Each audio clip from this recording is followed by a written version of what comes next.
Hey guys, thank you for tuning in again.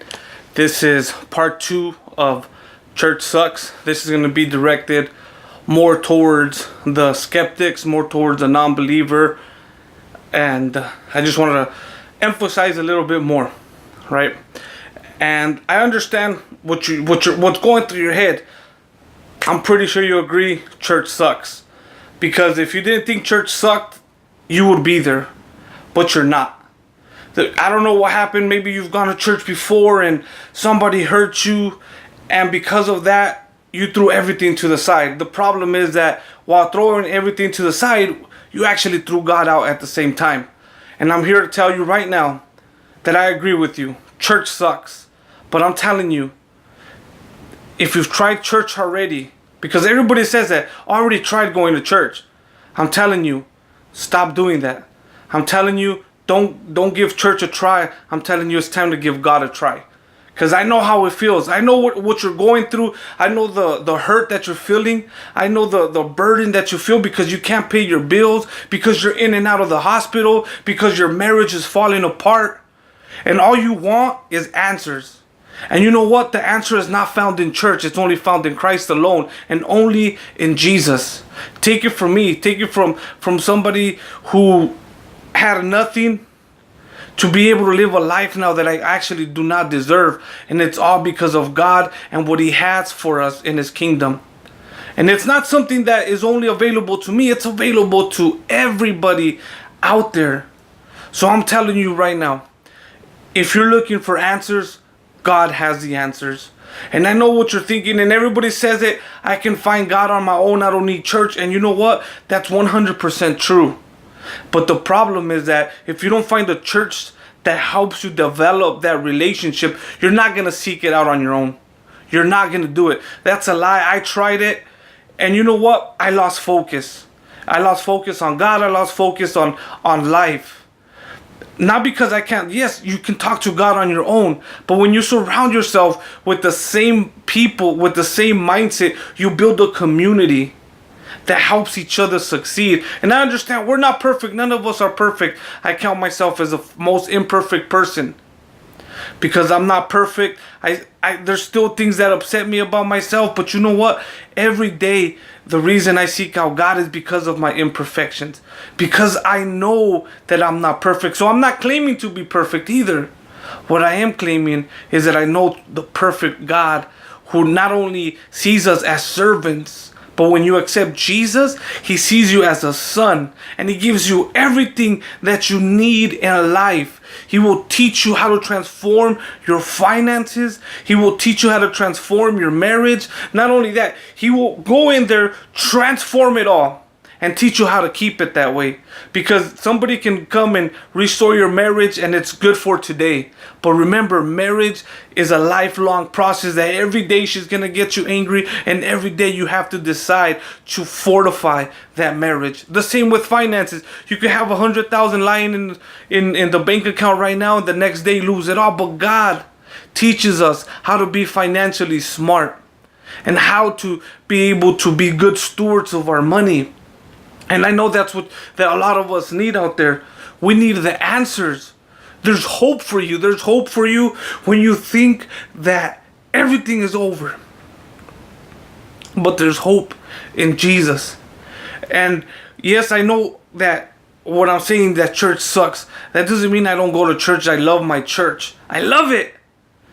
But everything could change. Everything needs improvement. I need improvement constantly. And remember, churches are only people that should always be working themselves to improve. So what I'm telling you today is that don't focus on your pastor. Don't focus on any leaders inside your church. Just focus on God. You're there to build community. You're not there to find God in people, because when you look at people, they're going to disappoint you. I'm going to disappoint you. I'm going to do something that you're going to say, why? And you know what? Everybody will do the same. Everybody will disappoint you. God will never disappoint you. But we will, because we're human and we make mistakes. And nobody knows that better than God, because if he didn't know that he wouldn't have sent his son, but he knows that. He knows the mistakes that we make every single day. So he had to send a solution, which is Jesus. The church was never the answer. It has always been, and it will always be Jesus and Jesus alone. So I'm telling you right now, give God a try. Not the church. That follows. But it starts with Jesus, and it does start with you by yourself. It has to be personal. And then he'll give you access to everything that you need. Your marriage problems. You'll have a great marriage. You'll have a great influence in the community. Your finances, your health. In and out of hospitals, it's not a life. Living just to pay your bills is not life. Living just to for another day to go into the same routine, that's not life. You have a purpose. You were created with something special that only you can accomplish. Nobody else. Just you. I can't accomplish it.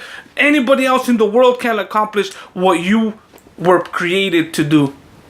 But that's all found in the kingdom. When you say enough is enough, when you're tired of struggling, give God a try. Give him, just, God, I need you. Broken in pieces, whatever it is, I need you. Because that's when we need him. And people say, no, you're a hypocrite. You only go to him when you need him. But God still listens. Now, I'm not telling you to follow that pattern. I'm telling you, if you've been to church before or you've never touched a church and you say, no, I don't want to go to him because I'm so... yeah, that's perfect.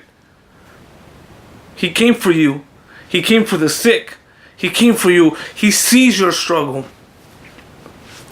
He sees the frustration, the anger, the fights that is caused, the division because you don't have money, and he wants to give you the solution, but you have to take it and you have to accept it and you have to use it. It's just like any workout machine. I can give you a workout machine that in 30 days is going to transform your body. But if you leave it there just sitting in the garage, it's not going to help you. It's the same thing with God. He gives us instructions. It's up to us to follow him. And remember that God just has your best interest in mind. And that's it. And that's the only thing that he wants. He wants to reestablish his relationship with you. Because it's broken. But he desires it so bad. And he's calling you. And he wants you to take that step. And not put your trust in a church that's ran by people. But in God. But in himself. Again, I'm not telling you don't go to church. Don't misinterpret what I'm telling you, because you should find a church that's going to encourage you and build you up. And just remember, the church you find is not going to be perfect, but don't throw out God. It's like saying that you're mad at your brother, and because of that, you're never going to talk to your dad again here on earth. Just because you've seen your brother do something that you don't think it's right. And because of that, you say, you know what, I'm never going into my father's house again. I'm never going to talk to my dad. Doesn't that sound a little bit upside down? Like it just doesn't make sense? But we do that to God every day. One of our brothers hurts us in the church and we just walk away from it all. And we turn our back on God and we say, no, we didn't turn our back on God. No. When you walk away, you turn away your back from God, not because the church is God. But because you're not going to see God the same way that if you're surrounded with people with the same mindset. The same thing with when it comes to business. You want to create a business, you want people to help you, you need to hang around with people that are entrepreneurs, that have that same mindset, that are pushing you. You want to work out and get in shape, you can't be around people that just want to eat junk food and not go to the gym. You're going to become like them. But remember one thing. That doesn't matter what, God has the answers in his kingdom. Anything you're searching for right now, I promise you, he has. Now that doesn't mean life is going to get perfect after that. It might get harder just to see if you're really about it. If you're really willing to change. Kind of like when you go on a diet and then everybody's serving donuts and pizza. It's the same thing that's going to happen. But just trust that the moment you give your life to God, it's no longer yours. But at the same time, you have to realize that you don't have to worry about it.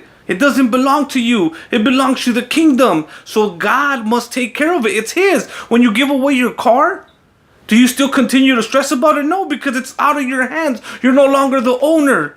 That's the same thing that happens when you give your life to Jesus. You're no longer the owner. He is. And He fights for you. And He will continue to fight for you. All you have to do is just follow Him with a pure, clean heart. Not a perfect heart, but a clean heart that wants to better themselves. Transforming their mind. Transforming your mind. And that is what's going to lead you to get everything that God promises in your life. Not religion, but a relationship with God. And that's the only thing that is going to help you in these difficult times. Because you can have people come and tell you words, and yes, they sound good, but until you try it for yourself, will you be able to see it? Thank you guys for listening. And remember that God is always there waiting for you. He died just to restore and give you everything that you deserve. He died so that you don't have to. He died so you don't have to suffer anymore in life. And I know what everybody's gonna say. No, the Bible describes heaven as a place where no more tears, no more pain, no more sickness. But you know what? You can have heaven here on earth. And whoever tells you that you can't, they're lying to you. Because I am proof of that. That I have heaven on earth. I don't have to worry. I could worry, and I still do because I'm human. But then when I worry, I realize it's because I'm taking control. Let go of control. It's hard, but it's going to be the easiest once you gain that trust. But start off slow. Start off slow, seeking out God. Dedicate 5 minutes when you're in the shower, when you're on the toilet, when you're driving. Seek out God. Not only seek Him out, but listen. And I promise you, just like the Bible says, draw near to me and I will draw near to you. As you begin to get closer, He'll come closer to you. This is a gospel of good news.